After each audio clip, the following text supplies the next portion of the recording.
and the victim support services which are provided aren't really set up to help them with that. And then the final thing is, I don't think there's much point carrying on handing out fraud investigations in large volumes to uniformed officers in local forces. I think it's the wrong place for them to do it. And we've done surveys of officers and they say, we would rather this was done by specialist investigators. We don't have the capacity to do it. These are really long and complicated cases, and we've got so many other things, sexual crime, violent crime, antisocial behaviour to be dealing with. So I would give fraud investigation to dedicated, or most of it to dedicated investigators, probably located at the regional or the national level, rather than just handing stuff out to local forces who don't prioritise it. And I know why they don't prioritise it. They don't prioritise it because it doesn't rank high enough with violent crime, sexual crime, and all the other things they're dealing with. So you can ask them to prioritise it, but I don't think they ever really will. So I think deal with it regionally or nationally on the investigation side. And to your mind, so we picked on fraud, but there are other examples. Would you see this sitting within, fraud at the moment ostensibly sits within City of London Police? Would you see it being sponsored by a particular force, or sitting outside of that as an agency with support from ROCUs or whatever? Yeah, I mean, I think a lot of the investigations could be done at the regional level through alongside the ROCUs, provided those ROCUs have a significantly increased capacity and capability to do this. I mean, there are moves in that direction at the moment. So I think you need to expand that regional capacity. And then I'm open-minded on the question of whether it's City of London Police or whether the National Crime Agency gets involved. There's arguments on both sides, to be honest. But I think it is really important that we have clarity over who leads nationally on that. And I do think there are capabilities that the NCA has, for example, that would be useful in this space, particularly when you're dealing with online fraud, which is very international. But equally, the National Crime Agency isn't a victim-facing service in the way that the police are, and so I can see both sides of that argument. Thank you. And then on the, you touched on this in your opening remarks, but the 43 force model that we have at the moment, I think you're absolutely right to say there needs to be that connection between the local force and the local community, and people need to see that they've got that responsive police force in their area. But what does a better model look like to you? Well, I mean, in our review, we said, we argued actually you didn't need to merge the 43 forces. We thought, because when you get into this debate, everyone says 43 is not the right number. And I think the wrong place to start is with a number. I think you need to start with, form follows function. What should be done locally, what should be done regionally, what should be done nationally. Locally, I think it should be local crime investigation, dealing with antisocial behaviour, neighbourhood policing, safeguarding, response, 24/7 response. And then at the regional level, I would put a lot more of the specialism at that level, which would be specialist capabilities, firearms, things like that, operational support functions, horses, those kind of things. And also you could move some of the business support functions to that level as well. I don't think you need 43 different HR departments. I mean, some forces are doing this already, so they're already recognising that by collaborating on some of these back office functions. But if you look at what they did in Scotland, and again, I don't think you need to. I'm not arguing you need a national force. I think England's too big for that. Wales, you could have a national force, probably in terms of population size. I think that would be workable. I'm not saying it's the right thing to do, but it would be, in terms of the size, I think it would work. England, I think, is too big for a national force. But if you look at what they've done in Scotland, they have improved the quality of their specialist capabilities by having them done once rather than 8 times, and they saved a lot of money. Now, England and Wales also saved a lot of money because we've been through an austerity programme and people have sold police stations and rationalised a lot of back office functions and so on. But HMIC FRS has repeatedly found that more money could be saved through increased collaboration. And Scotland saved twice as much as they thought they would at the beginning of the merger. So that to me says there is money to be saved. And I'm not saying that just to save money. I'm saying that is money that could be invested in frontline policing. That doesn't need to be invested in back office functions. So I think, I think doing more with the regions would be a big step forward. Thank you. And then, sorry, last question, if I may. You spoke in your opening remarks around the importance of moving to a preventative model and also prioritisation. When I talk to my local police force, they spend, especially the neighbourhood force, the neighbourhood policing team, they spend an inordinate amount of their time dealing with mental health issues, with parking issues, things that really aren't in their domain at all, but no one else is there to deal with them, so they end up in the police's lap.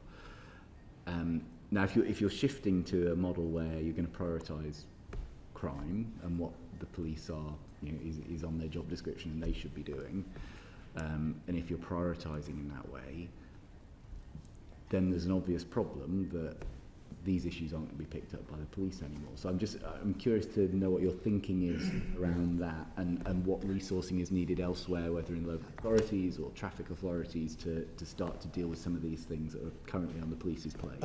Yeah, I think it is right that the police have quite a general response function. So in relation to 24/7 response, I think it's right they have that, because you need somebody to have responsibility for all the other stuff that no one will deal with.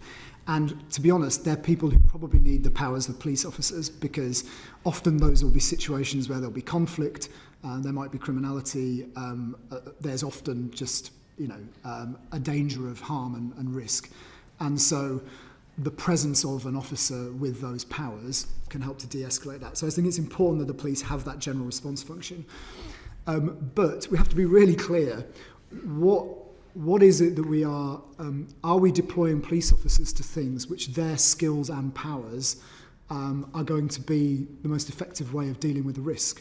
And I'll give you an example of something which I don't think would fit that. So police officer, if you talk to anyone who works on response, they'll say they spend an inordinate amount of time in hospital, essentially guarding people with mental health problems waiting to be assessed by the NHS. I don't think anyone thinks that's a good use of police officers' time. It should be within the remit of the National Health Service, I would have thought, to be able to make sure that where there are people waiting to be assessed, that they're properly looked after and that there's proper security in place. I don't think you should just take often 2 police officers off a shift to sit there for hours and hours and hours waiting for someone to be assessed in hospital. That seems to me that is not a job that it is necessary for a police officer to do. But they end up doing it because no one else will do it. So I think that means working with the NHS to deal with that. And I think another example would be things where on the sort of what is the role of the police in prevention? The police have always had a preventative role. In fact, if you go back to Peel in the 19th century, that was the principal role, was to prevent crime rather than actually even to investigate crime. It was about having a deterrent effect through a police presence on the street.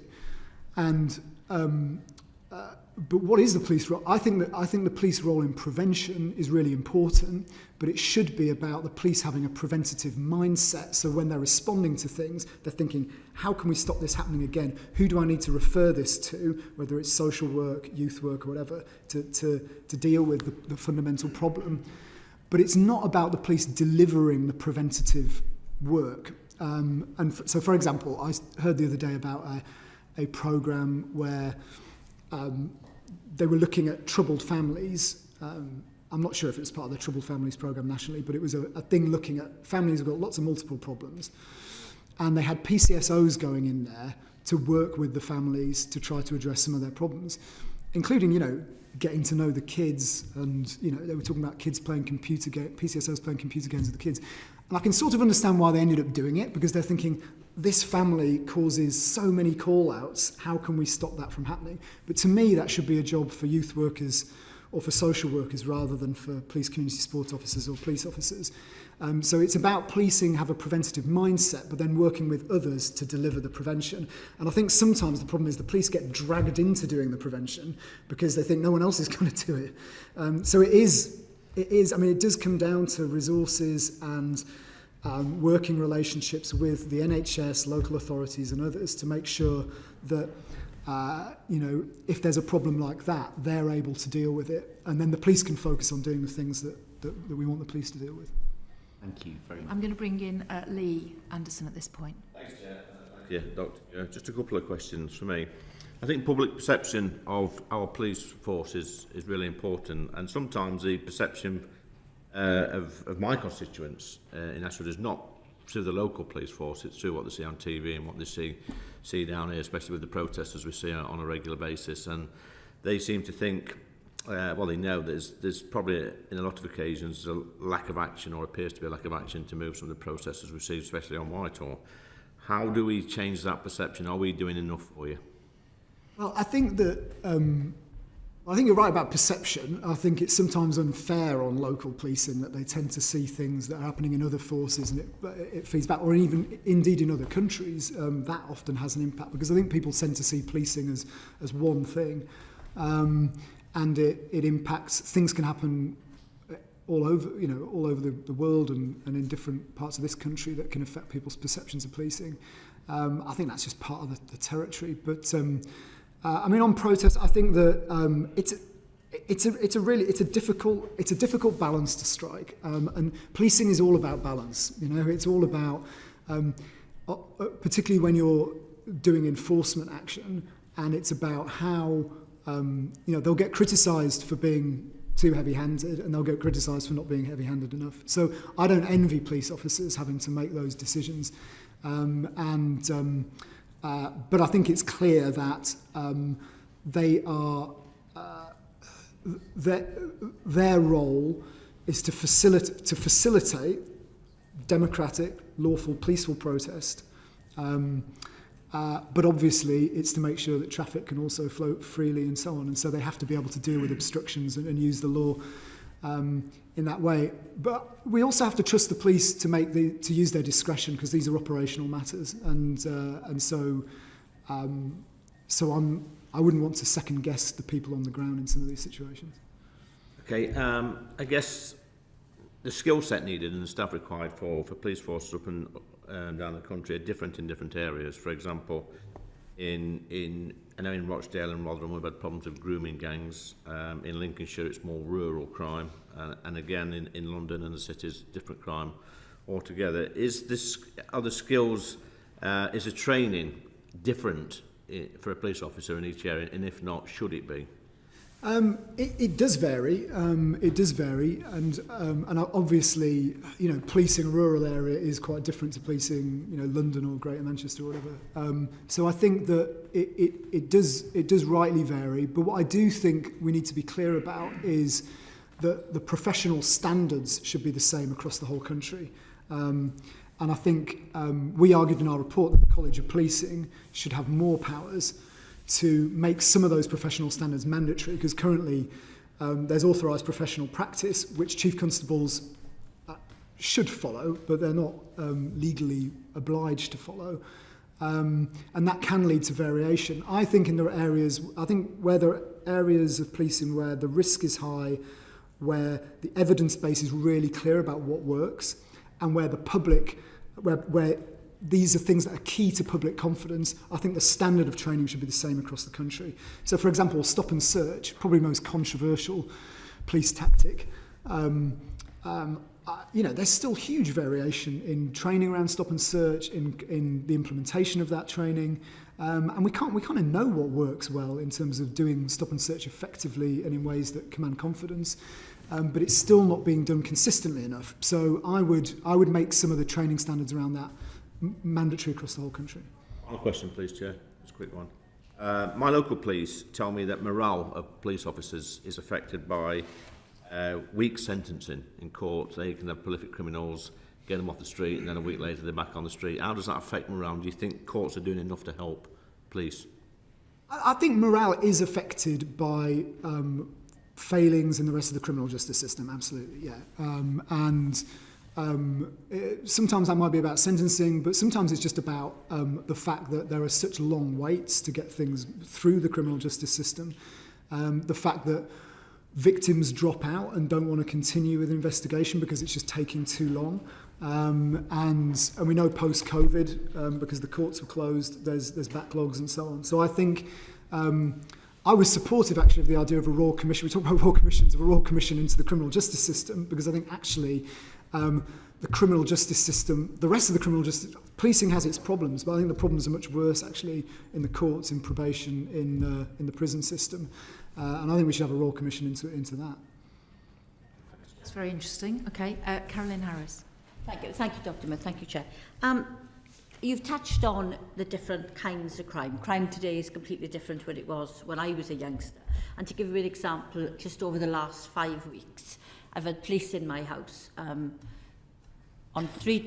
knocking at, well, I suppose it may be connected to the fact I'm a member of Parliament, but my bank account got scammed 3 times in 3 weeks. I have had malicious emails sent somewhere else regarding trying to harm me, and I've done some DV training. 3 completely different subjects, same police officers on all 3 things. How can we expect those police officers to have in-depth knowledge? They could never solve my bank issue, they couldn't solve it, but they had to be involved. What are the skills that we're going to need going forward for police to actually be able to deal with all these issues they're expected to? Yeah, no, I agree with what you're saying. I think that as policing becomes more complex, this idea of omnicompetence that took hold during the austerity period, which was that police officers should just be able to, multitask essentially and just do lots of different things. And of course, it's always true that a constable is always going to be multitasking, someone on response. They're going to be dealing with all sorts of stuff. But I do think that because crime is becoming more complex, you do need more specialisation in the police workforce. So to deal with things like fraud, cybercrime, domestic violence, there is specialisation in these areas, but I think it needs to go a lot further. So yeah, I think we should move away from this idea that that you can just train one person once to deal with all of these different things. That actually we need to have specialisation. In a way, it should be like the NHS. You go to the GP to have a general look, but then if there's a serious problem, it gets passed on to a specialist.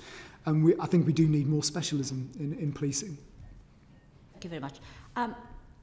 I really worry about the raft of extra duties that the police are currently expected to undertake. When I think about how much youth work they're doing, how much social work they're doing, every conversation I have with the police around a specific hot topic is not really their job to be worrying about. And there is a perception of people when they complain that they'll email me and they'll say, I reported X and X, and the police haven't got back to me, whereas years ago, there's a very nostalgic view that the police should be telling the complainant everything, and we know that that's not possible, and rightly so. But how can the police, and I know I've got to give a shout out for South Wales Police Swansea, who've been absolutely fantastic, really are brilliant in trying to get involved and to be preventative, but how can we have police officers who are more representative of the areas that they are working in? Yeah, it's really important that the police are connected to the community. Yeah, absolutely, and that is the foundation of our model of policing, and that means trying to recruit people locally. That is a problem in London where housing costs are high, and a large bulk of the officers are commuting in from outside London, which then affects the diversity. So it is important that the police reflect the community. Peel said that the police are the public and the public are the police. So the police do need to reflect the community. It's important that we make sure the police workforce reflects the diversity of the communities that we have. That has improved a bit, not enough, particularly in terms of black recruits, hasn't really improved a great deal. Much better in terms of Asian recruits into policing. So that's important, and it's really important to do good community policing. So we say in our report that neighbourhood policing, during the austerity period, neighbourhood policing, I think, got seen as a bit of a nice to have, because, and you understand why, because when you're dealing with life and limb, you think the most important thing is just to get there and to respond, and then to investigate crimes that you detect, that you pick up. But neighbourhood policing is really fundamental. And if you look at what happens to public confidence in the police over time, it goes up when you invest in neighbourhood policing, and it falls when you stop investing in neighbourhood policing. And that's what we've seen over the last 20 years. So I think it is, and actually there's a good evidence base for neighbourhood policing. There's really good evidence that neighbourhood teams doing problem-solving activity in local communities is effective at reducing crime. And if we're worried about resources, the other thing we need to do is follow the evidence base. And I know, and the College of Policing does a lot of work on this. I think it is really important that officers are aware of what works. And neighbourhood policing is one of the things that works, both in terms of reducing crime and in terms of improving public confidence, which is basically those are the two big things we want to see. Thank you. The Police Foundation's review suggests a new mission for policing is needed. I think, and this is personal, I think that this demand for a degree to go into policing, we are losing a huge amount of talented people who are brilliant at the hands-on stuff but are not academic. And we all know that being academic doesn't necessarily mean that you have the common sense to deal with the local policing, the stuff that really can get into the nitty-gritty of a community. Do you think that we need a new mission for policing, and why? Well, I think there are two things there. One's about the entry routes, where I'm supportive of the new entry routes because I think that the jobs become more complex, and I think that the training needs to be to a higher level.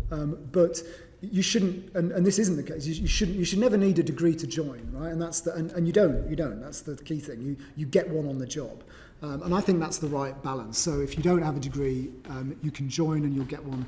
You'll get one on the job. The important thing on recruitment is we need multiple ways of joining, because the old days where everyone just joined as a PC, that doesn't reflect the complexity of the police work which we're now seeing. And we're seeing a lot of forces now do direct entry detectives, for example. So you can join. I know a lot of people who mid-career are now joining the police in detective roles.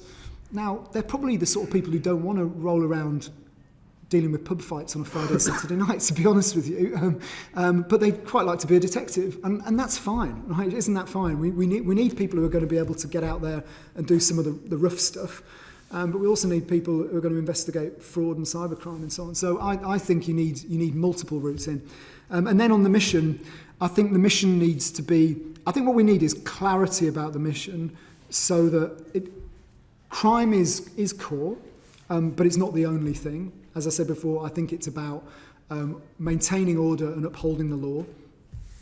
And there's a whole range of things that flow out of that. And then being really clear about what the functions are that the police perform. And in our report, we set out, I think, 5 core functions. But the key thing is, when looking at a particular risk, is the deployment of a police officer to deal with that necessary, and is it the right thing are they the right person to deal with it? So is a person in uniform with the power of arrest, the power to stop and search people, necessary to deal with all of the things that they're currently dealing with? And as I said before, some of the things I think they're currently being pulled into, it's not necessary. But that means that the rest of the system has to come in. So we need to be clear about the role of the police, and then we need to be much more systemic about thinking about the role of health, local authorities and others in preventing crime. Okay, thank you. I'm going to move on to Gary Sandbrook. Thank you, Chair. Thank you for coming today. In your written evidence, you said that the current pattern of stop and search is not justified and ineffective, and it creates a significant barrier to trust and confidence. However, if you look at recent polling on stop and search, it maintains a very high support among the general population, including in every ethnic group there is support for stop and search. So why do you think taking away a power which has so much public support will end up increasing the legitimacy of policing? Yeah, we shouldn't take away the power. I think the power it's right that the police have the power. Although, they have 2 powers. One is the power under PACE to stop and search someone if they suspect they're carrying an illegal item, and the other power is in relation to the Section 60 power, which is where they don't need to have suspicion. I think on them don't need to have suspicion stuff. That's where there's a lot of tension, and I think actually I think we should set a higher threshold for the use of that power. I don't think it's not very effective in detecting weapons, for example, and it causes a lot of community disquiet. Having said that, you know, it is really important that the police have the power to stop and search people if they have suspicion that they're doing something they shouldn't be doing. But it's really important. Let's look at the evidence on what different. It's really important not to generalise across the whole country about stop and search. It's used very intensively in London. It's used much less in some other large urban areas, which also have lots of problems with violence and sexual crime and so on. It's not used as much in the West Midlands as it's used in London. It's not used as much in Greater Manchester as it's used in London. I think there's a specific thing in London about the large-scale use of stop and search, which is causing community disquiet. And if you look at confidence in the police in London in the last few years, it has fallen. It's particularly fallen among black people in the London Public Attitudes Survey. So there are real issues there. It's important not to generalise from London to the whole country. But I think the key thing with stop and search is I wouldn't use it on the scale that it's being used in London.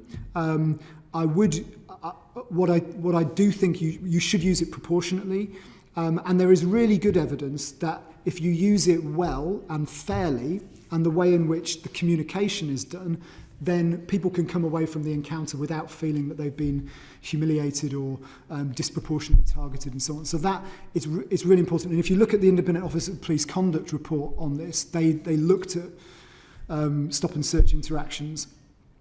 And if you read that, there's a lot of those interactions which aren't following the best practice. So my solution to that is follow the best practice. We know what works in terms of doing stop and search in a way that is fair and commands public confidence. So let's train and make sure people are following that standard. At the moment, not enough of that is happening. And it's linked to another thing, which is there isn't sufficient emphasis in police training, we argue, on communication skills. And look, thousands of police officers around the country have really good people skills. That's why they're in policing. And I'm in no way arguing that they're not doing that. But if you look at the training, it doesn't get as much emphasis as officer safety training, for example. But actually, if you want to keep officers safe, it's really important that they can de-escalate situations, that they have those communication skills. If you want to do stop and search in a way that commands, which means that the person who's being stopped and searched and is completely innocent of any crime doesn't come away feeling that they've been humiliated, the communication is essential, and I think that's where a lot of this falls down. Well, thanks. I think on the point you make about generic sort of, it doesn't come across in the written evidence that should be separated, because it does have a generic feel, but it says the current pattern of stop and search is not justified. And I think if you were to look at the recent stats, which say that there's been an increase in the arrest rate on stop and search, I think from 11 to 13%, that isn't an indication that it's actually working the way it is. And I don't see another power or another way in which you can police, which does lead to 66,000 arrests within a time period, taking thousands of weapons off the streets. That does seem to me like a perfectly justified power, and which is being used. Yeah, I think it is a justified power. I think it's about using it proportionally, and it's about using it in a way which follows the best practice. And I think if you do that, I don't have a problem with it. Though it's interesting that the find rate tends to go higher. The less of it you do, because the less of it you do, the more of it is intelligence-led. Intelligence, and if you look at HMIC's work on this, intelligence-led searches are much more successful, and that's where, for example, there's information that's come from a third party rather than just the officer themselves thinking, I'm sort of concerned about this. So I think it's as I say, I'm not arguing against the use of the power at all. It can be effective. It's important the police have it, but it should, as with all police powers, it should be used proportionately, and it's important. It's really important the communication is done well. Thank you.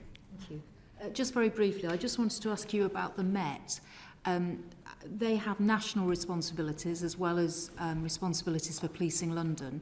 Do you think that those should be separated out? Was that one of your recommendations or not? It wasn't one of our recommendations, although on reflection, I think it's a good debate to have. I mean, I think the reason we didn't recommend shifting some of the Met's big capabilities was we thought that they actually deliver those national capabilities pretty well. I mean, very well, particularly in terms of counter-terrorism, where that's which is world leading, and you see very little criticism of the way the police do counter-terrorism, and the Met delivers that capability very well. It's the local policing they're not very good at. Well, I think they've clearly got a lot of problems, and in particular, they've got a lot. As the Casey review made clear, they've got a lot of problems in terms of misconduct and in terms of behaviour, which I think the new commissioner is now taking on. So for me, the problem in the Met is not that they're doing counter-terrorism or that they're doing diplomatic protection. The problem is that I think they lost sight of the ethics and conduct issue. And I think that now they're starting to, the intention is to try to grip that more. Right, and then that just leads me to my final question, which is about the report that came out this morning from HMIC FRS. Any comments on that? I think it's a very robust, well-evidenced report, and it's very damning about the state of vetting in particular. And I think what it says to me is the vetting units need more capacity to deal with the flow of people that are now coming through.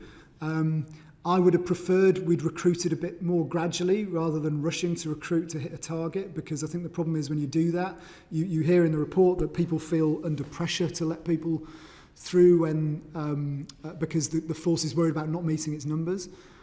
So I think we need to think about quality, not just bums on seats, and so improve the College of Policing and some of the other national regulations are really good on this. So I think the national regulations and the national best practice is there, but it's not being implemented by the forces effectively. So I think that's an example. When I said that the college should have some mandatory powers over professional standards, I mean, vetting would be another one where actually everybody should just be reaching those national standards rather than there being such inconsistency in decision making, in training, in resourcing and so on. Well, lucky for us, we've got the National College with us this morning, so we will be able to put those questions to the college. But thank you very much for your evidence this morning. That's been very helpful in setting the scene for us as we start the inquiry and the questions that we should be asking in the coming session. So thank you for your time. Thank you very much. Thank you.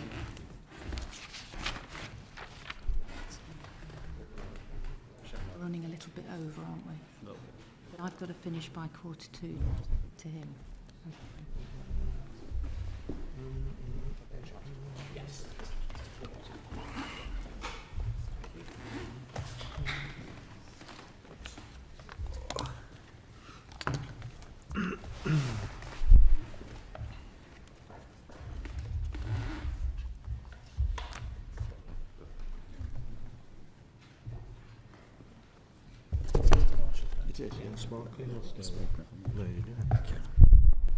Well, thank you very much for attending our session this morning, and I'm just going to get you to introduce yourselves to the panel. If we could start with you, Martin, that would be very helpful. Good morning, everyone. My name is Martin Hewitt, and I am Chair of the National Police Chiefs Council. Good morning, everyone. My name is Festus Akimbusoy, and I'm the Police and Crime Commissioner for Bedfordshire and the lead for prevention for the Association of Police and Crime Commissioners. Thank you. Good morning. My name's Andy Marsh, and I'm Chief Executive, Chief Constable of the College of Policing. Thank you. I would just like to start us off where I asked the last question, actually, in the first panel. The very disturbing report that came out this morning from HMIC FRS, just having looked at that, I just wondered, what is the problem? What's the problem that the police have with women? That's the thing that just occurs to me. What is the problem there? Perhaps, Martin, would you like to start? So I've spent the first couple of hours this morning responding in the media to that report. which is a very, very difficult report for the service to receive. And as I said there, I think a number of the particular examples will be quite shocking to members of the public. Now, there's a lot of work that has been going on in relation to this. As has already been alluded to, we've had issues, and there have always been issues, and we've done lots around culture. But I think once it became known that the kidnapper and murderer of Sarah Everard was a serving police officer, I think that shocked the organisations into a different place, really, and having to address the issues, some of the issues in relation to the culture that we have and still have in parts in the service, and then what we need to do about them. So there has been an enormous lot of work that has been taking place during the period while this review has been undertaken by HMICFRS. The work that you will be aware of through our national coordinator to deal with all the aspects around violence against women and girls, but importantly, and I chair the group at the centre that oversees this, not just looking at how we deal with reports that come from externally, but very importantly, and I think getting to the crux of your question, how we deal internally with the issues that we have to face. And we are still facing those issues. Every Chief Constable over the last year, 18 months, has gone back through into their organisations and done a number of things. One of those things has just been alluded to by Rick, is really looking at how well each organisation is adhering to the code of practice in relation to vetting and the practices, and that work goes on. Another is creating a culture in the organisations where it is very, very clear from the top that it is unacceptable, the kind of behaviours that we've seen, and some of the kind of behaviours and the sexism and the misogynistic behaviours that you refer to. It's not endemic thing. Is it endemic in the culture of the police? There's misogyny?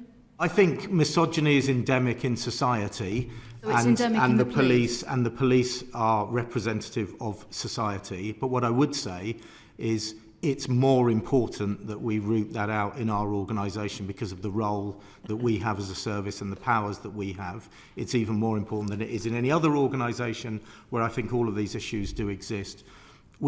So really getting a culture of calling out behaviour like that. And then the really important point is we've gone back, every force has gone through all of the issues that are being dealt with through their misconduct processes. They've been accelerating their processes.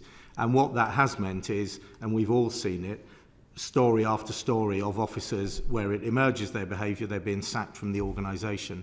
And whilst that is really challenging to our reputation and trust and confidence in the service, from my perspective, it's really important that we carry on doing that. And we will see more stories that are negative stories because the organisations are dealing with those issues. We've got to deal with those where it exists. We've already spoken this morning, or in your first panel, about how things have changed, and particularly the impact of technology and social media. And many of the awful stories that have emerged have been where officers are sharing information and having conversations in a social media context. And we've got to deal with those. But I guess really all I can say is that this is absolutely at the top of agendas for all of the Chief Constables. We are dealing with the issues both externally and internally that get to the core of your question, and we will carry on doing that.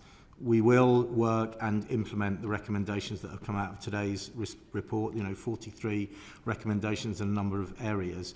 You weren't really surprised then? I mean, I was just looking very briefly about some of the things that were in the report around senior officers pursuing women officers for sex, viewing pornography at work, insulting comments about women and their appearance, and this issue of the booty patrols where police officers were stopping pretty women.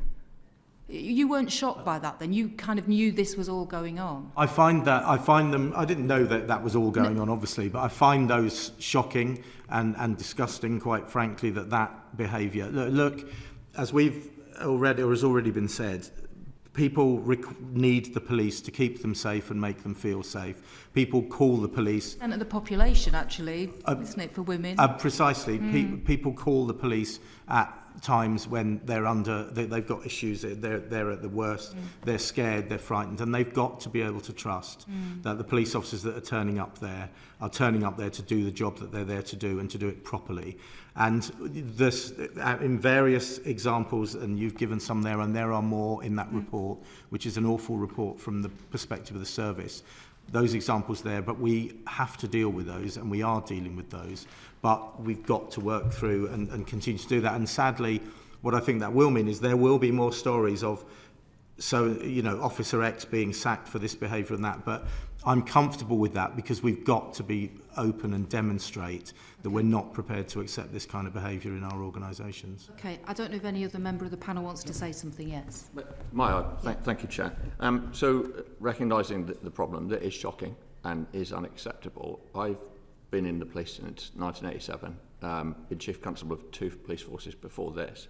Actually, when I joined the police, only 10% of our workforce was female.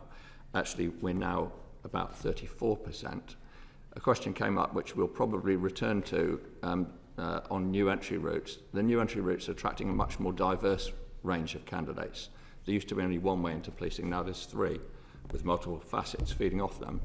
But Rick talked about degree holders, apprenticeship, detective as an entry route. That's attracting 14% of black and ethnic minority candidates, and 60% of entrants on that route are women. So policing is changing, first thing I'd say, and thank goodness for that. We need to address this problem and root it out. What's the College of Policing doing about it? We're responsible for training, knowledge, skills and best practice. So one of the areas of best practice that we've shared is some training which is about the abuse of police powers for a sexual purpose, and that is the most accessed. It shows how seriously police forces are taking it. The most accessed of our learning packages in the last 12 months, abuse of authority for a sexual purpose.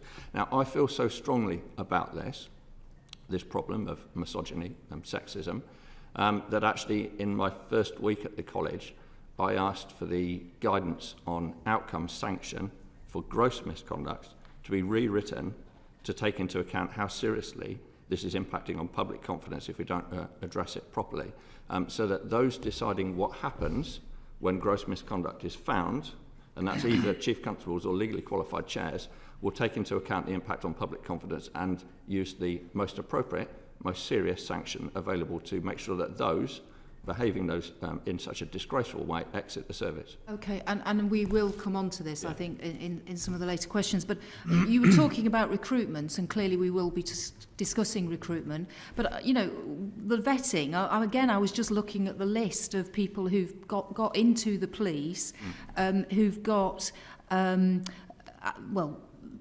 assume, racially aggravated violence, someone who'd exposed himself 7 times over a 2-week period, someone who was known to be a pimp.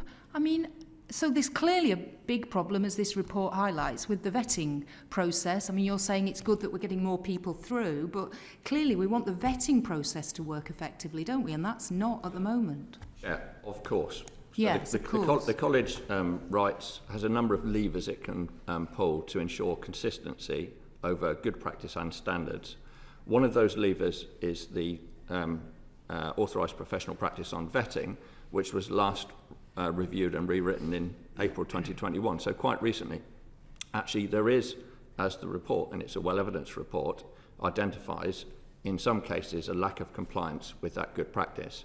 In other areas, such as checking social media accounts, the vetting authorised professional practice needs to be reviewed and rewritten, and I guarantee that I will do that within the timescale stipulated. If you don't mind, Chair, I think Festus was trying to say something. Festus, yeah, and then I'm going to Gary. Chair, I mean, anyone who read this report will be absolutely astounded by some of the examples that were given. And I can assure you that many of my colleagues, we've been talking about this morning, and many are asking very, very scrutinous questions of their chief constables, because police and crime commissioners are elected to scrutinise and oversee the work of their police force, especially that of their chief constables. But one thing that I feel very strongly about is that policing really needs to drop the defensiveness when this kind of challenge comes up. And I have to be honest in saying that, Martin and Andy, they've been very, very open. I haven't sensed that kind of defensiveness. But I think within some elements, within policing, there is this defensiveness. And my approach has always been, look, as somebody who was, I'm not a police officer, I used to be a special constable, who has seen firsthand the amount of powers that police officers have, which puts them in a very, very unique position compared to the average members of the public. Even you, Madam Chair, with that level of power must come an accepted level of scrutiny, and more of our police officers and police staff must be willing to accept that, quite rightly, the public expect questions to be answered and standards to be set much higher. So in many police crime commissions, as far as I'm aware, they're investing more money into professional standards departments. That's what we're doing in our collaborated partnership in Bedfordshire, Cambridgeshire, and Hertfordshire. And I actually chose to go and see for myself how this extra investment is being deployed by the chief officers and some of the changes that they're making and the outcome that they're having as well. But I've got to say to you, it is a very, very concerning report, and many of my colleagues will be asking their chief constables, as I have done this morning, how well he knows what is going on within his business. Right. Okay, thank you. Gary Sanders. Thank you, Chair. Andy, on the element to this morning's report, there was a piece in there about how in one force, half of the misconduct proceedings were against police officers who had served less than 2 years in post. So do you think, because you mentioned just now about the changes to the vetting process which had come in earlier last year, do you think that those changes are working? Do you think they're filtered down enough, or do you think they're the wrong changes? Because the evidence suggests in this report that for new recruits, they doesn't seem to be working at the moment. Can I just clarify? It's a question about initial training or vetting? It's about it's altered the whole recruitment process of that was the original one, but because you mentioned, okay, I decided to go on that bit. So policing, certainly in my service, is recruiting at an unprecedented level, a much needed and very welcome uplift of 20,000 officers over a 3 to 4 year period.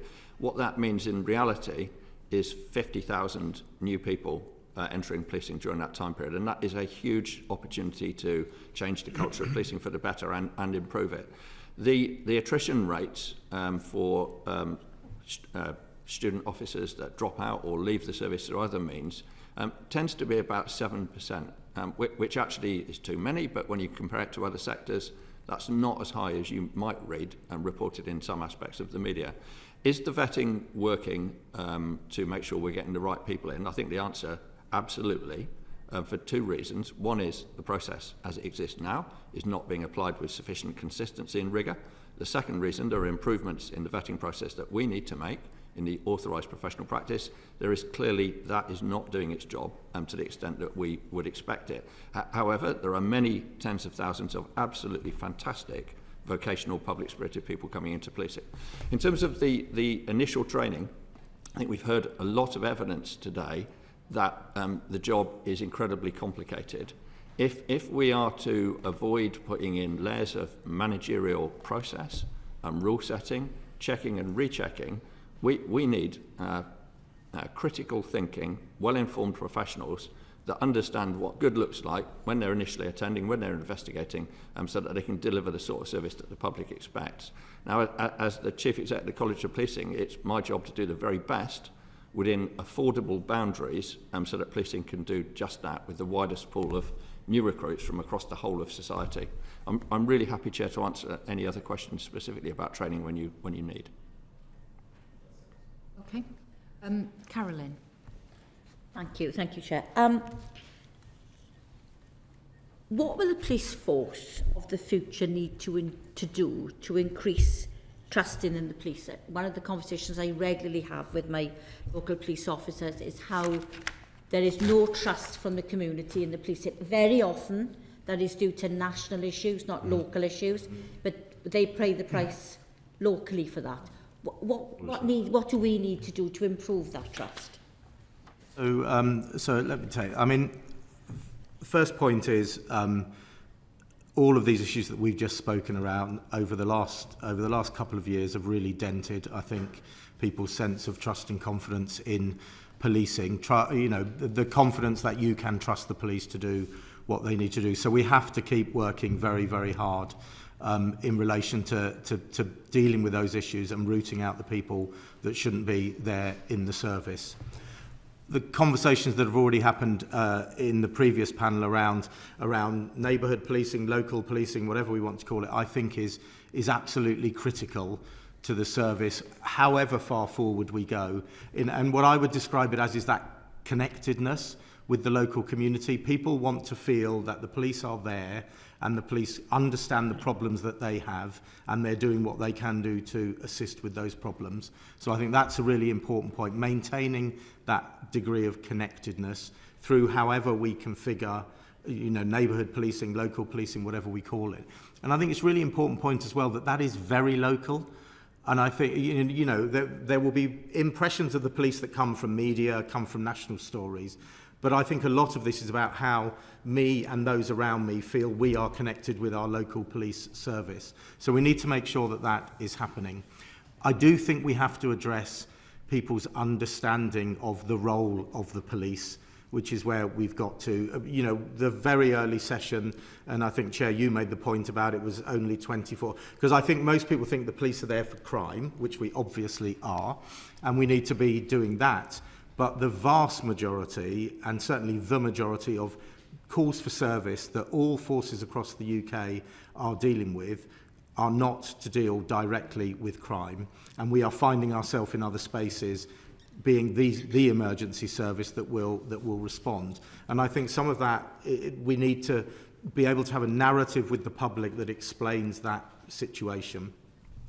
Your own example, when you talked about the crimes that have been impacted on you in a digital way, I think takes us into another place about how we better get into that. And I think it links into the prevention point, because the reality is, when your bank account was impacted, you would have been one of thousands of victims that may well be all over the place, and the offender may not even be in these islands. So the ability for South Wales Police to investigate that crime is fairly limited. But what we have to be involved in is how we do prevention and how we work with agencies and organisations at regional levels, at national level, and increasingly at international level to be dealing with that criminality. And I think some of this is about thinking of the role of policing the role of the police in a different way. If someone came and damaged your house, it's a straightforward investigation in the way that we would understand. When someone's impacted on your bank account remotely, it's a very different role that the police is playing in that role. And I think we need to collectively look at what our expectation is of what we should be doing and what we can be doing. We always have a victim care, I think, responsibility to members of the public. But it's really maintaining that connection, that connectedness at a local level. And then I think taking that step back to look at what our role can be.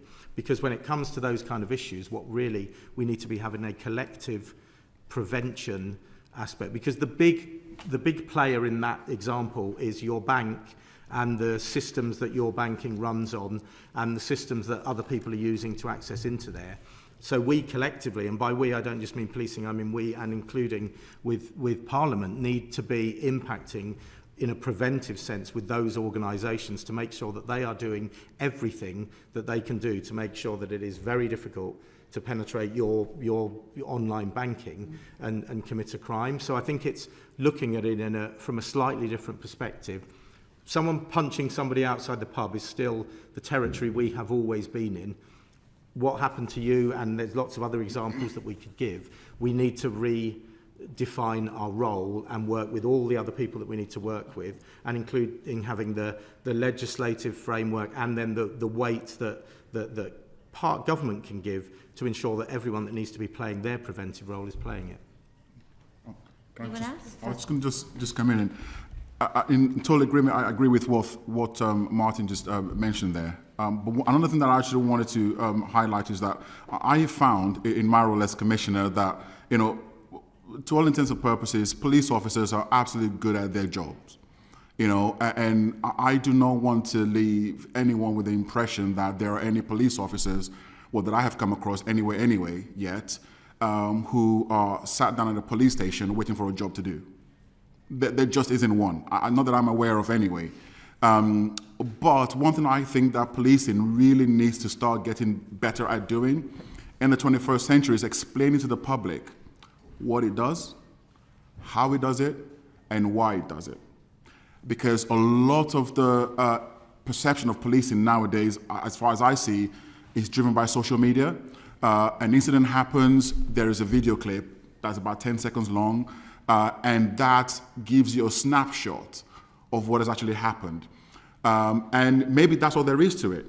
But often, so if I use the example of, say, a vehicle stop.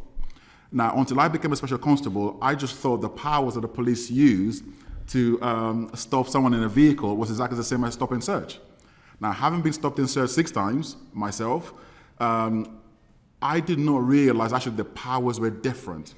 So if I was to see a vehicle stop online, as one of your colleagues was some years ago, and it was on social media, or the police did not follow due process, did not do their goal wisely properly, and everybody piles in, all of a sudden, this spreads. But I'm saying to myself, why was no one explaining to the public that the powers that the police use to do A is different to the powers that they will use to do B? And there's a process that they have to go through. And so I think maybe that's something that the college will want to take on in due course. That process of explaining to the public what the police are doing, how they do it, and why they do it. That explanation to the public is so crucial. I think it will help to readdress some of the misperceptions that also lead to this trust issues. The other thing I want to just mention very briefly is around community policing. Fundamentally, what do the public want from their police? I want you to be there when I need you, dealing with the issues that I've got, and hopefully the criminals get locked up. Now, obviously, when there are issues with the criminal justice system, the police get the blame for that. Because as far as the public are concerned, the police are the start and end of the entire criminal justice system. Again, I think there needs to be a better level of explanation to the public about how the whole criminal justice system works. And that's why some police and crime commissions, they actually invest in a lot more in victim engagement officers so that they actually work with victims of crime when an incident occurs, so that they know that there's a time when it passes over from the police to the courts and then the judges. So I think those are something that really needs to be done. But lastly, around community policing, in my force, for example, we now invest about 10 to 11% of our entire uniformed police workforce are dedicated to community policing. And as Rick mentioned earlier on, during the austerity period, community policing was pretty much disbanded in many forces. And if they were there, they were mostly on paper, but they were mostly doing response-related work, not the early intervention, prevention, diversion work. Now, with the added number of officers coming in, and as Andy mentioned, there's a great opportunity to reinvest again in community policing. But I must say to you that the fact that too many officers are stuck in A&E, too many officers are dealing with mental health jobs, our communities are not feeling the full benefit of this uplift in officers, in my view. I can just say very lastly that in Bedfordshire, I asked the force to provide me with some data of what I call non-police police jobs that our officers are doing. In one of the smallest police forces in the country in terms of funding, Bedfordshire police officers, response team alone, spent 53,000 hours on mental health jobs alone, and spent on average 174 minutes in A&E, waiting for a handover in a hospital. That was the equivalent of 28 full-time police officers. That's an entire response team doing nothing but just dealing with mental health jobs alone. And many of these will be new recruits, and they can't be on the streets patrolling whilst they're sat in A&E or looking for a missing person. That's something that needs to change. Madam Chair, may I just mention 3 things I think are important in answering the question around trust and confidence. So the first thing is the police need to be there for people when they need them. That means that when they telephone them and when they expect to attend because something very serious has happened.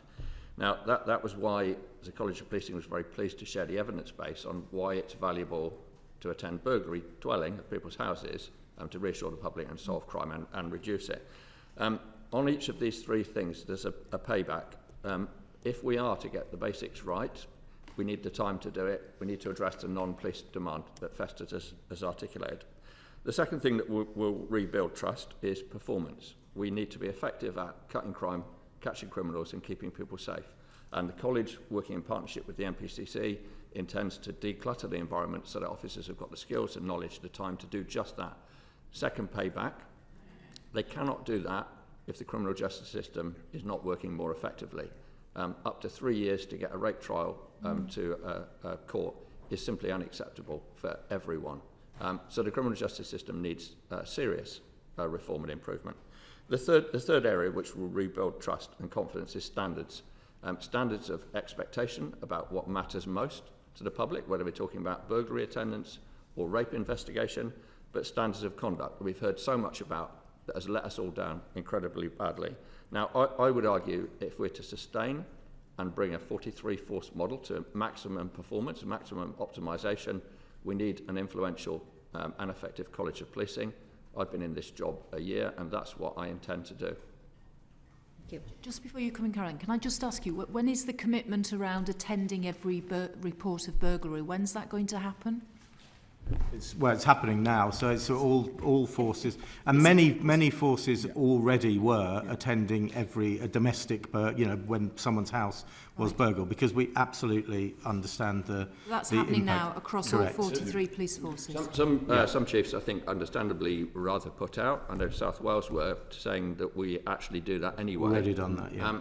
My old force, Avon in Somerset, that has got a fantastic grasp of its data, told me that 93.6% of burglary dwelling was attended in person. Where you say, well, what about the 6.4? Well, those are rental houses, perhaps that there's no one in, there's no one to attend and speak to. There'll always be a small amount of slippage. I think that is right. Many of forces are already doing that. I mean, in my force, we've already been doing that for about 2-3 years now. Yeah. And I think latest data actually show that we've seen about 21% reduction in burglary. And when actually, the evidence is very clear. When this actually happens, the success rates are very, very good. So it is something that many of us support. Carolyn Harris. Yeah. Well done to South Wales Police for getting it right again. Yeah. High-profile cases will always make the news more than the good news local stories, because that doesn't sell papers. Yeah. In order to get the trust back and the confidence back in policing, we need better vetting and better discipline processes when we do find bad cop, as it were. Of course. What's your view, and how do you see that progressing going forward? So you're absolutely right, and that work is underway, as I said at the very beginning. Every force has gone back and looked at all of those cases that are working through their system, and we're dealing with those cases, and we're dealing with them quickly. We're getting the chief constables in a place to deal, and we are removing people from the organisations that fail to meet our standards, and really importantly as well, being transparent about that factor as well. Now that does create some bad stories because it's more police officers being sacked, but I think it's really important for us to go through and be very clear that we are doing that. There has been quite a bit of attention placed on some of the hearings which are chaired by independently legally qualified chairs, and there is some evidence to suggest that they take a more lenient view than chief constables would take if they were chairing a panel. And I think the really important point, there is work that's ongoing around that, and I actually wrote in respect to that to the Home Secretary to ask that situation is looked at, and she has accepted that we will look at this process around the misconduct processes. Because I think what's really important is, of course, any process has to have due process and be fair, but it very much take into consideration the impact on public trust and confidence, because that's the fundamental point that we are talking about here. So I think that is very much the case when it comes to chief constables, and we need to look at that system to ensure that nobody who falls below the standards that we expect remains in the service. The final stage of that process, which can be problematic, is the Police Appeals Tribunal. So even in cases where an officer is dismissed because of the finding, sometimes a police appeals tribunal will seek to reinstate. And we've certainly been in situations where forces have had to resort to going to judicial review processes to challenge the decision of a police appeals tribunal. So very clearly we need to get that system working. I think the system needs to be looked at to ensure that all the relevant parts are acting appropriately, it's done fairly, it's done at the right speed, because one of the other challenges that puts anybody off reporting, whether it's reporting a crime or reporting internally, is if you think this is going to take another 18 months for something to actually happen. So it needs to be done at speed, but it absolutely has to be against a prism which is about public trust and confidence, that when you ring the police, you can trust that the person that turns up at your door is going to be behaving appropriately. It'll be a painful process, but it'll be one. As the phrase I often use, which is not flippant, but it's going to get worse before it gets better. And I think that's a really important process that as a service we go through, so that we can cleanse ourselves where there are those pockets of either toxic culture or behaviour that is just not acceptable. May I just add on that? The college provides specialised training for officers who lead professional standards and anti-corruption units. We deliver about 60 a year. We also deliver specialised training for anti-corruption professional standards investigators. And as we've heard in earlier questions to Rick Muir, there has, over the last 10 years, been a build-up of a deficiency of specialist officers in the right jobs, particularly investigations. So we're moving with specialised training to rectify that. The second thing is that we do have authorised professional practice on anti-corruption work, and we gather and disseminate good practice of what works to keep our workforce honest in respect of your question. Thank you. Last question, Chair.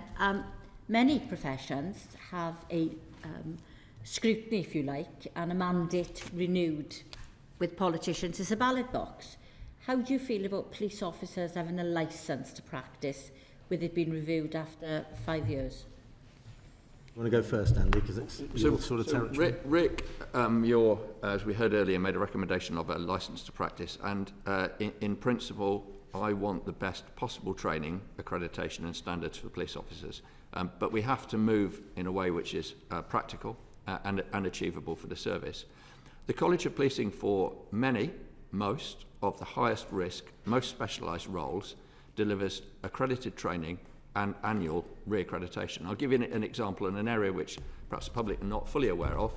If you use a police firearm, so you're an authorised firearms officer, you have to have a certain amount of training per year, licensed by a training school, a firearms range by the College of Policing, and anyone in the command structure, bronze, which is tactical, silver or gold, which is strategic, needs to be licensed and accredited annually by the college. The same is true, by the way, of senior investigating officers, public order commanders, and 21,000 public order officers that respond to protest across England and Wales. So actually, I'd love to give you an exact percentage, but a very substantial number of police officers and some police staff are accredited and licensed. And one of the areas that we're looking at now with Home Office partners is whether, following the tragic shooting, the crime in Plymouth, whether firearms licence officers should be annually accredited and assessed by the College of Policing. So in principle, I do agree that is a healthy direction for any profession to take. But we may spend some more time talking about the degree apprenticeship, the new entry routes. We are undergoing some significant revolutionary changes within policing at a time of massive uplift. And what I would always want to do as the College of Policing is achieve as much as possible to the benefit of our public as quickly as possible without breaking the system or losing the people in it. So I think, my opinion, to move to that right now would be a step too far. Go on, Festus, then I'll go. I mean, there is no set view of the APCC on this. So if I'm speaking in a personal capacity, I think there is some merit to this, given, like I said at the beginning, the scale of responsibility and powers that police officers have. Doing this on a 5-yearly basis, I think, as was recommended, it's a bit of a concern to me, because within a year of someone joining policing, for want of a better word, they could go rogue. You know, do you, and then no one knows about it. Do we then wait until, the 5th year before that gets flagged up? But one thing I've got to just mention is that already the vetting departments across all of policing is massively overwhelmed with the vetting of the very much welcomed intake of new officers. And that, as far as I'm aware, is presenting some challenges with the re-vetting of current officers. So chiefs are having to prioritize their resources. Do you want to prioritize the vetting of new intake or the re-vetting of officers? But one of the assurance that I've been able to get from my force, for example, is wherever any serving officer has been flagged up in any kind of complaint by PSD, which is Professional Standards Department, the re-vetting process is escalated. So anyone that comes on the radar will get that vetting priority. But again, it's about people coming on radar until when it is too late. And that is a bit of a concern. But like I said, policing is always carrying risks all the time. And my concern with this proposal, even though I'm generally in favor of it, is the extra demand that's going to place on a very, very overburdened vetting department. Martin, is that the case for all police forces in terms of the ongoing vetting of serving police officers? Is that not being routinely undertaken because of the pressure with the new uptake, the new uplift?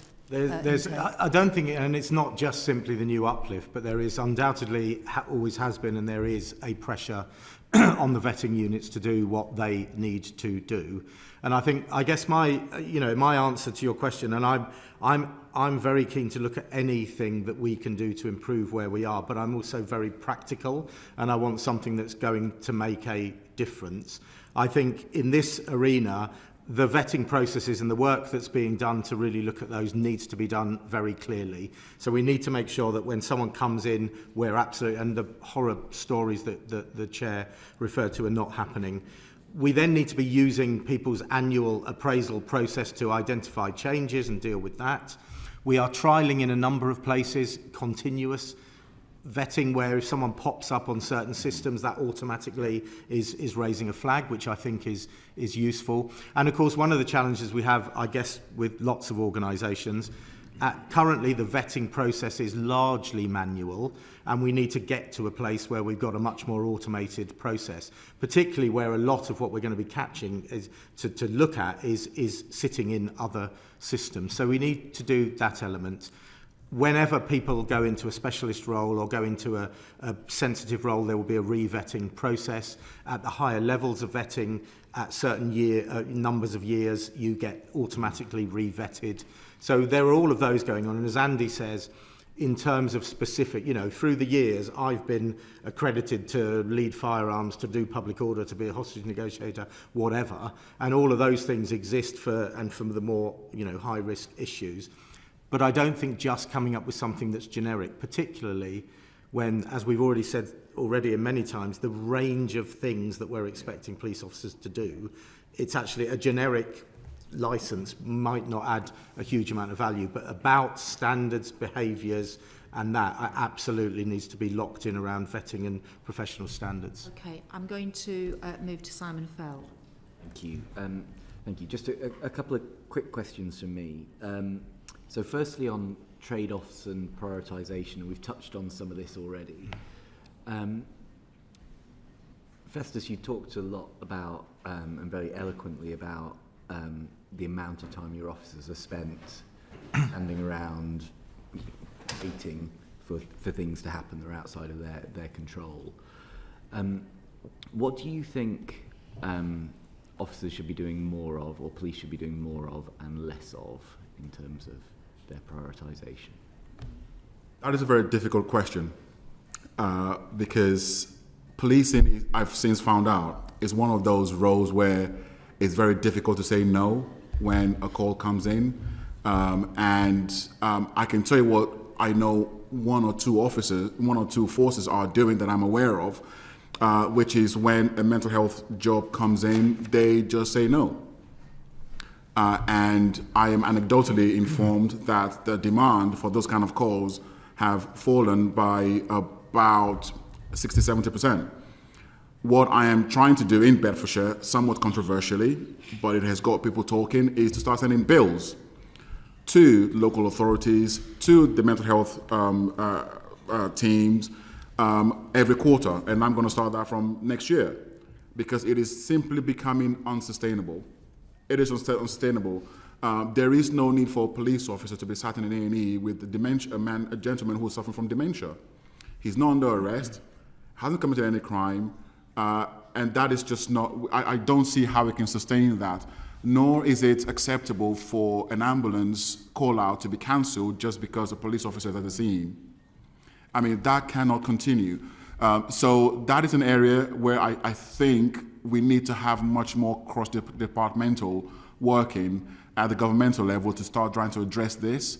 But locally, what I see some PCCs and police chiefs trying to do is to take a more robust action, especially around mental health jobs, also around missing children. The cases of children who go missing from care settings and they're not back home by their curfew time of 10 p.m., for example, and all that just happens is a call for a police welfare check comes in and the police can't say no. So in my view, those are some of the areas where we need to start seeing less police involvement, direct police involvement anyway. And can I say, sorry, I'll bring you in just 1 second. Can I just ask on that? So a lot of the issues that I see in my constituency are due to sort of centralised budget settings. They're set in silos from Westminster or Whitehall or wherever it is. And they don't address what is truly a local need. So you end up with the police doing this backfilling function because they are the force of last resort, for want of a better phrase. Do you think local budget settings, are you sitting down with your equivalents in your local NHS bodies and other resource departments to understand what the local need is and divvying up how best to allocate budgets would be a better way of doing things? Or do you think it is just or do you think it would be better to have a clearer direction from Whitehall around where responsibilities lie, so you've got that clarity of judgment rather than local pooling? The dilemma that many forces face is that a police and crime commissioner, in consultation with the public, sets the strategic policing priorities. So they know what their communities need, and then the budget allocation that they have is agreed with the chief constable and how that is going to be used within the force. However, the demands that are non-policing related will eat into that resource availability, right? And you can't say no. So I think there's already some element of flexibility in how resources are allocated. It's just that the mental health team, they will have their budget, and that is their core business, and they'll stick to it. Policing, same thing. Education, same thing. But there's this crossover between each. And one of the things that we are trying to do is, so for example, in Bedfordshire, many other police forces already have this. They have what they call street triage nurses, where you have mental health, paramedic, and police that travel around together to a job where there might be a police need, there might be a paramedic involvement, there might be a mental health requirement instead. Some police and crime commissioners, they've funded the mental health nurses in their force control room. I am certainly doing that on a full-time basis effectively. So there's this crossover between funding from the Mental Health Trust as well as police. That is happening, but what I can still say to you that the level of demand from those, what I would describe as non-policing police demands, it is growing. It is growing, and somehow we need to find a way of reducing that so that the police can actually focus more of their time on doing what they're supposed to be doing. Thank you. Sorry, Andy. Thank you very much.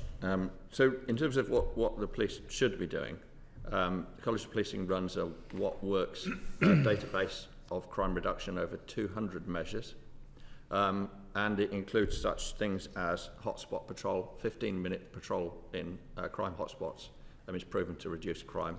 So working in an intelligence-led way to do that, attending burglaries. I'm just giving you some examples here. Spending more time doing high-quality investigations on, for example, rape and serious sexual offences, crimes that matter most to the public. Investing in neighbourhood policing teams which are equipped to do multi-agency problem solving to stop crime and prevent crime in the first place.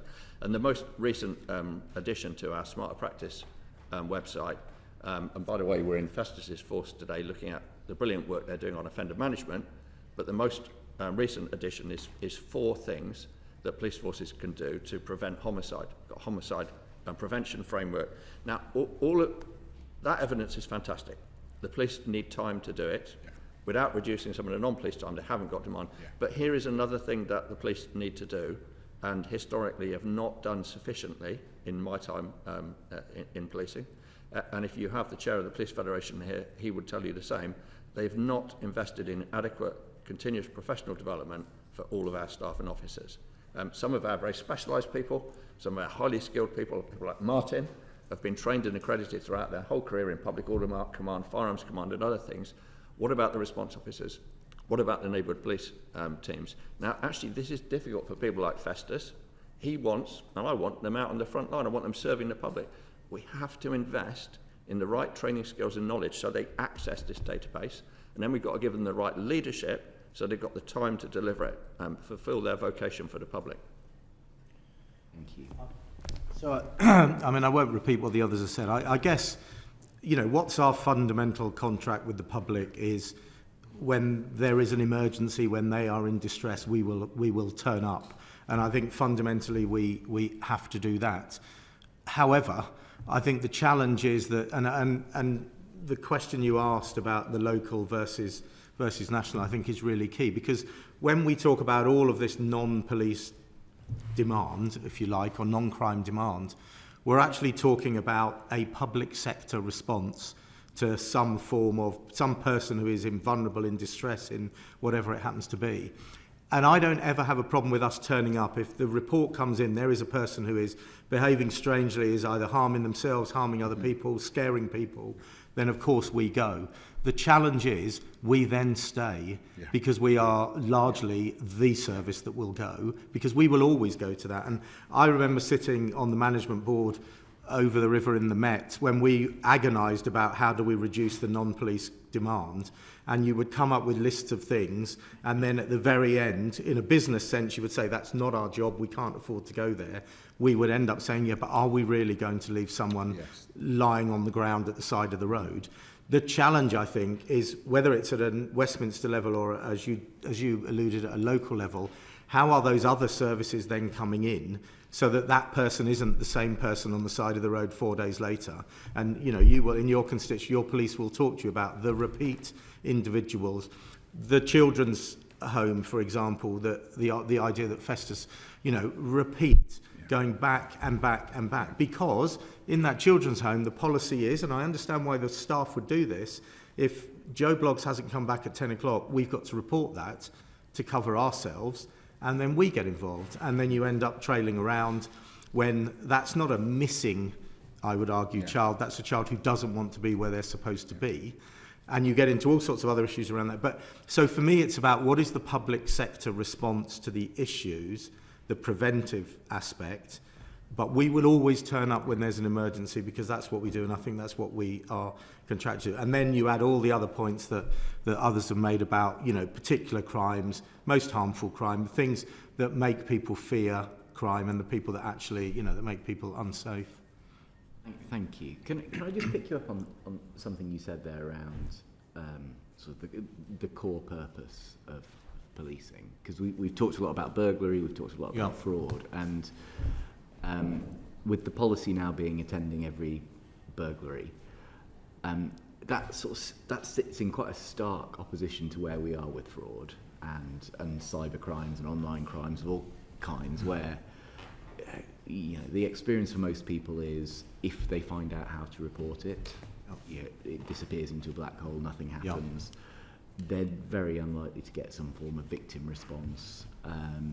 You're certainly not going to get an officer knocking on your door asking, you know, what happened, how did this occur? And I'm interested in your views on what you think that does to public confidence when it is a crime. You know, so a crime has been committed against an individual, but the response is simply not there, versus an analogue crime of a burglary where there is now a very visible response. And what should we be doing to try and improve for those more complicated crime type. So, Yeah. so beyond moving into prevention and trying to stop them, actually responding to people who are victims to those sorts of crimes.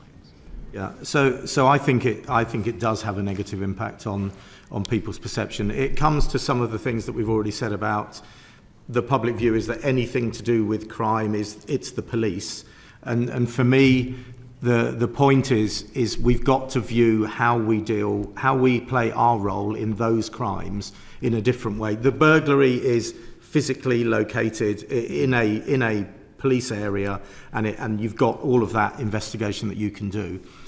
The fraud, where it's multiple victims everywhere, it's offender not here, etc. So, but I still think that the process that we have at the moment is not good enough to make people recognise that you are taking this seriously, you are dealing with the crime. I mean, Rick made the point earlier about, get your money back. And one of the things that I was, in a burglary, the first agency that is the most important organisation to you is the police. If while I'm sat here, someone's stealing money out of my bank account, the first organisation that I'm going to want to speak to is the bank, because the bank will probably, or might put the money back in. So we've got to accept that we're in a different place in terms of the role that policing needs to play. It needs to make sure that people can feel I am reporting a crime to the police and they are taking this seriously. I think we've got to be really clear with people about the expectation of what that looks like. It is not forensic officers turning up and looking for fingerprints in your burgled house. It's a different thing. It's then how we do the kind of prevention, which in many cases is educational as well. So bank account is one example. The one that exercises me a lot is my children when they're on their laptops and on their computers and the vulnerability there. So there's a lot about how we're educating people to be secure and safe in all of our own virtual worlds. And then I think, and this is where I think it is really important that that government and politicians are involved, it's how we're exerting pressure on all of those organisations that actually have the real crime prevention opportunity. It is the banks, it's the organisations that are moving the transactions, it's the applications, it's the programmes, it's all of that none of us can physically touch in the way that we can physically protect our house or our car or whatever. And so I think it's how we collectively as all of us put the pressure in there to make sure that everything is being done as much as it can be. And then going back to some of the stuff that Rick said, you're clearly not going to deal with all of that on a force-by-force local basis, but we need to be working at that regional, working with the National Crime Agency and working internationally as we do to make sure that everything that can be done in what is a complex kind of legal framework where, the laws, quite frankly, struggle to keep up with what the opportunities are for a criminal in fraud and cyber in a way that we've never seen. For the first 25 years of my service, things moved, but they moved reasonably slowly in the methods that criminals use.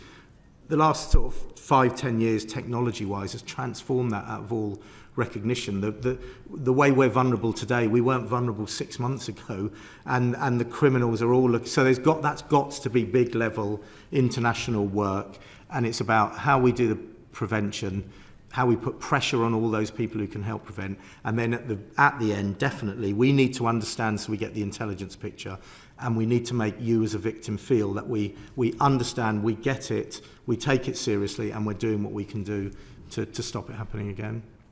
Thank you. I'm going to ask people to be brief because we are getting quite short of time. Just very, very quickly, in that herein lies the conundrum that police chiefs and police and crime commissioners face, in that what we are seeing is that a growing number of the crimes that our residents are facing are online. So having a Bobby on the beat, as many of us would want, is reassuring, is comforting, and so on and so forth. A Bobby on the beat cannot deal with your child being groomed in their bedroom, even as they walk past your home. Okay. So the public want to have the police on the door, on their streets, but the real threat and harm is happening in your very own home. So that's a real challenge there. Okay, Simon, was there anything else you wanted to ask? No, okay. Gary Sanders. Thank you, Chair. Festus, in the written submissions by all the other groups here today, the Police Foundation, College of Policing and the National Police Chiefs Council, they all mentioned about the 43 force framework of policing across England and Wales. And do you think there is some merit in the idea of helping behind the scenes on those HR legal elements and the consistency? What do you think is the Police and Crime Commissioner's joint view, if there is a joint view, of how we can change that framework? What I will say about that is that, I mean, we all will obviously believe very strongly in the local democratic accountability of policing. And I feel very strongly that the more removed it is from the communities, the more difficult it is to be able to keep tabs on it, for want of a better word. However, there are areas where we should be seeing more collaboration. In my view, HR and vetting is one of them. I cannot understand, as one of my colleagues was saying to me this morning, why we have 43 vetting units, and all of whom have disparate outcomes, right? So in some forces, a vetting could take 6 weeks, in some it will take 6 months for the same role. I don't understand why we need to have that level of complexity and divergence in vetting. So HR definitely, I think from an operational level though, I think we would need to keep, I mean, I could disagree with the Police Foundation on this, but I think the 43 model is reasonable in my view. But one thing we do have though, I think we've got some very good regional organised crime units who are now in place, the ROQs. And just relating back to the previous question, the NCA, the National Crime Agency, is actually now embedded with some of the ROQs. So I think the regional collaboration, I think, is there now, and they're working reasonably well. They probably could do better, but we're not seeing, but that's very much on a tactical, operational policing level. I don't see the same level of collaboration around things like vetting and HR, and I think that's probably an area where we need to do more at. Okay, thank you. I think it was probably about 10 years ago, 10 years ago to this month that Police and Crime Commissioners come in, because I think they'd have a distinct memory of campaigning in the rain and the dark in November, which I think had a 12% turnout for Police and Crime Commissioners. It's gone better since then. Yeah, well, I think we've come a long way in the last decade on Police and Crime Commissioners, because the previous system I don't think worked. It was normally just councillors that sat on a regional board. It was very opaque. It was very difficult to get through. And I'm glad you took the points about, because the reason you're here is because of about transparency and accountability in policing. And a large part of what you're actually responsible for, and people will point to you at as a failure or a success locally, is those elements which are therefore being proposed to be joint. So I'm glad that you have a sort of scepticism about it, and it'd be interesting to know what the other views are, because I think I have a distinct and ingrained scepticism of centralisation of any kind, because it becomes more distant from accountability, more distant from transparency, and I think it is very important, and I hope you all agree, that the more local it is, the better it is for people on the ground.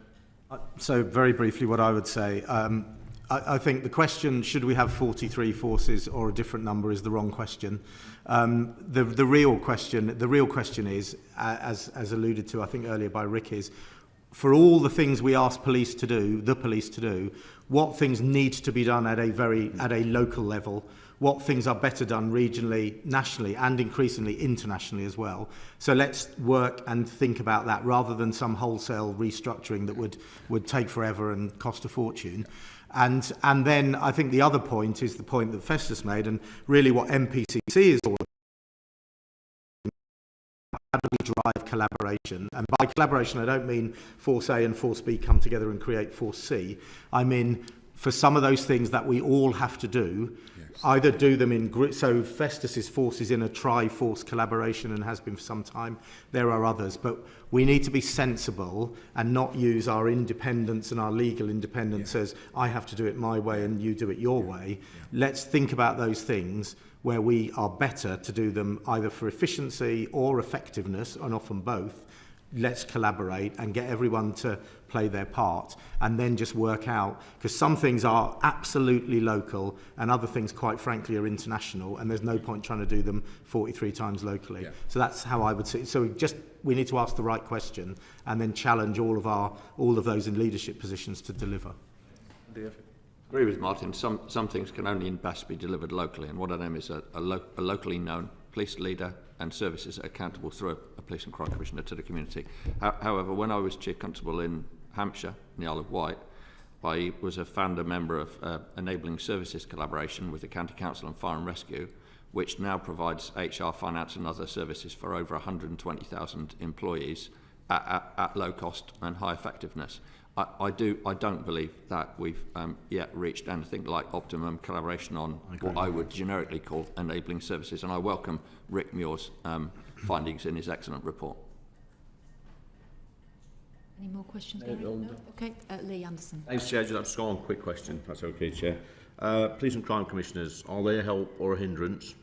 Do you want to go first? I go first. You can give me a politician's answer on that one if you want to.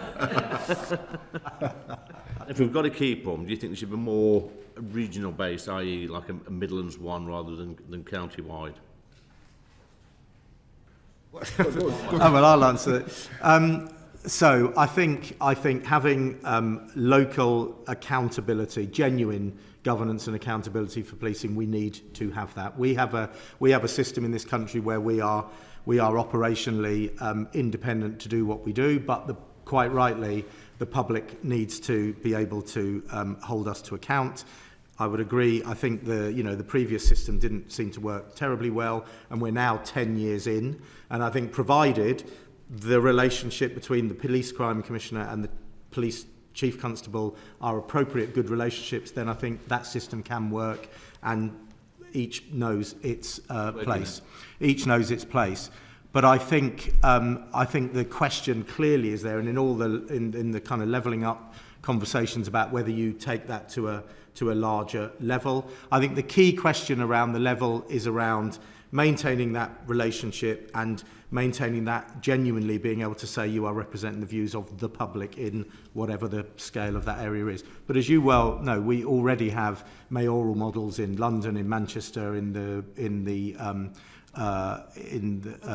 West Yorkshire. I'm going to ask you if other members want to say something, just to be brief, because we are running out of time. Sorry, we've opened up a whole issue here. Look, I'll be really brief, and then I think it's right, Festus has the last word. I've worked with 3 different police and crime commissioners in 2 police forces, and I have been able to witness the immense value of local accountability police services that they've brought. For example, in my last police force under the previous commissioner, Sue Stevens, she extracted a commitment from me on appointment in 2016 that I would not reduce the number of PCSOs and beat managers in neighbourhood policing, about 753. A commitment I was very happy to make publicly, and she helped communicate that to other agencies, and then took a pivotal role, as Festus does, I believe, in negotiating with other services and agencies in that area about how do we reduce the police demand, how do we make this criminal justice system work better for local victims of crime and residents. So I think the system is what you get out of it, and I found it to be very productive in 2 forces. Okay, Festus, if you could be brief. Very brief. It's almost like asking the Prime Minister if the Chancellor of the Exchequer is a help or a hindrance. It depends on which way you choose to look at it. Look, I think the first iteration of PCCs certainly provided some challenges to policing as a whole. And I think we're now on the 3rd iteration of Police and Crime Commission, and I think each time it's improved, and both sides, both PCCs and chiefs, are better appreciating and valuing what both bring to the table, and I think it's only going to get better over time. So my answer is, I would say we're more of a help now and support to policing overall and to our public than, say, 10 years ago, and that's going to continue getting better. Thank you. Comment. Yeah. I am really sorry, we are running out of time, but there are a number of questions that I would still like you to answer. So I'm just wondering if I just raise them with you now, you might be able to write to me. One is about the Institute for Government said that the proportion of recorded crimes being charged is at its lowest ever level. And I wondered if you could address that, why that is. That's one thing. The other thing that we've not had much time to discuss, it relates to the College of Policing and the use of data and research evidence, allowing and helping then police forces to make decisions about priorities. And so I wondered whether we could have some information about that. And I know the What Works Centre for Crime Reduction and the National Crime and Justice Laboratory. We'd like to hear a bit more about that. That would be very helpful. I just wanted to ask a question about the Masons. You know, today we've talked about transparency and openness and some of the misogyny within the police force. I just wondered, is being a member of the Masons still prevalent and a problem in the police force? So that's a question I'd like to ask. I'd just like to ask that question. What I would say is that I Yeah. had not one or two members of the public raise this with me during my election campaign, and when I came into role, one of the questions that I asked the Chief Constable was, is this true? And his view and his answer was categorically not so. Okay, well, if that's the answer, that's just what I'm interested to hear. I've never been a Freemason, nor have I been asked to join that particular club. But I've been in the police, as I said, 35 years. I have seen Masonic influence. I think it's waned to a point of not being the issue that maybe it once was. I think the very fact that you aren't asking the question, though, shows that there's a perception there that still needs addressing. Yeah, and I think what we're interested in is transparency and openness. And, you know, in light of particularly that report this morning, one wants to question and see what's going on within the police. So I don't know, Martin. No, if you like want to say something. I mean, likewise. So I'm 30 something. Never been approached. Never been a member. I knew it was there early. You know, in the sort of late 80s or 90s. Very much waned, as far as I'm aware. It pops up periodically, and there will be when something particular happens, it will pop up. But I do think it's a valid question at the point where, as you say, sort of transparency about the way that we will behave, and of course, when you're talking about Masons, what influences are being exerted in the way that issues are being dealt with, particularly internally within the organisation. Yeah. Okay, well that's very helpful that you've answered that. I also just wanted to ask you, we've talked a lot about the balancing and how do you get this right, and I wondered if you might have examples of police forces around the world where you think they've actually got to grips with some of the new challenges facing policing and are providing that, you know, community policing, but also dealing with things like fraud and the internet and all of that. So if you've got examples of where you think we ought to look, that would be very helpful to the committee. Okay. And just one other question, which is about, this is a kind of more fundamental question. Obviously, the police force is a command and control operation, and what we've been talking about today a lot is discretion, officers using their discretion, creative thinking about how you work with other public sector bodies. So I wondered if you could say something about the tension there between that command and control and actually wanting the creativity to make things work on the ground.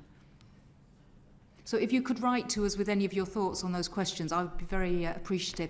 And I am really sorry we're running out of time. We're always against a hard stop because of Prime Minister's Questions time on a Wednesday, and you can imagine there's a great deal of interest for Prime Minister's Questions. So can I thank all three of you? I think this has been an excellent panel. Yeah. It's really helped us to understand the challenges that you're all facing, and we look forward to hearing more from you, but also the questions that you're raising with us now, we will take forward in the panels we have in the future. So thank you very much for your time. Might I just offer one other thing that we might write Yes. to you? It got mentioned in the earlier session around the criminal justice system, and I think it's really important because there's some really important issues about how the system is or isn't working. And police's role in that, but also the perception around trust and confidence where there are failings in the system. So I'd be very happy to just put some thoughts in and that I think might assist your review. That would be great. I mean, we did a recent report around rape investigations and prosecutions, and you'll know in there we made very clear recommendations about the criminal justice system and the issues that need to be addressed. So yes, please do write to us. Okay, thank you. And again, thank you. Thank you.